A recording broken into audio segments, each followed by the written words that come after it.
בחרתי לעשות מדג אחד, מה שאני ידוע ביכולת שלי לנצל חומרים עד הסוף. מנה הראשונה קרה, קרפצ'ו של קישואים עם מנטות, בזיליקום, ריחן, וקישור זה דבר מאוד מאוד יפה, עם נתחים נעים של האינטיאס. נכון שאנחנו סוף קיץ, אפשר להגיד איזה סוג של סתיו, אבל עדיין חם, היה איזה 30 מעלות, וזה מנה מאוד מאוד מאוד מאוד מרעננת.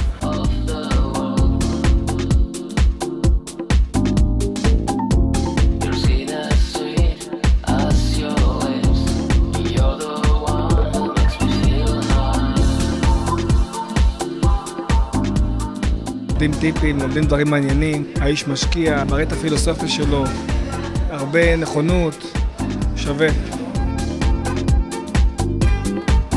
עזרא קדם היה רגוע והאוכל היה מצוין.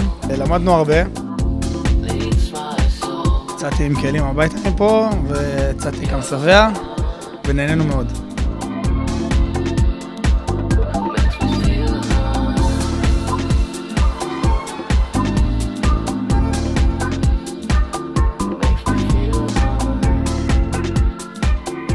מנה שנייה קרה, יהיה לנו טרטר של אינטיאס עם סלק, קרפצ'ו סלק, נגיעות של יוגורט, סלט ירוק מלמעלה.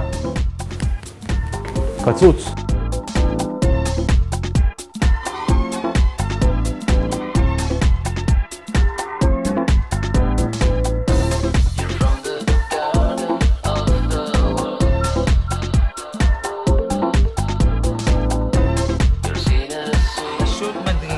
הכל ברור, הכל בסבלנות, מאוד נהניתי שווה לבוא.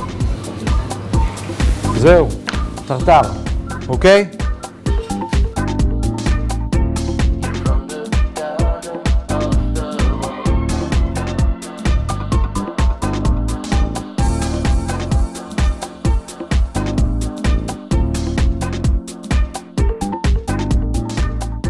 יצאתי עם כלים, עם שיטות חדשות, שלא הכרתי דרך אגב.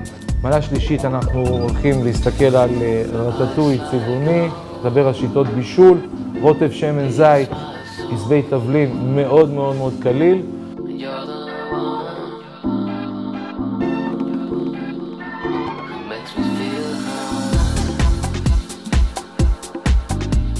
למדנו הרבה איך לבשל, מה לבשל, עם מה לבשל, וכיף, ונבוא לעוד סדנאות.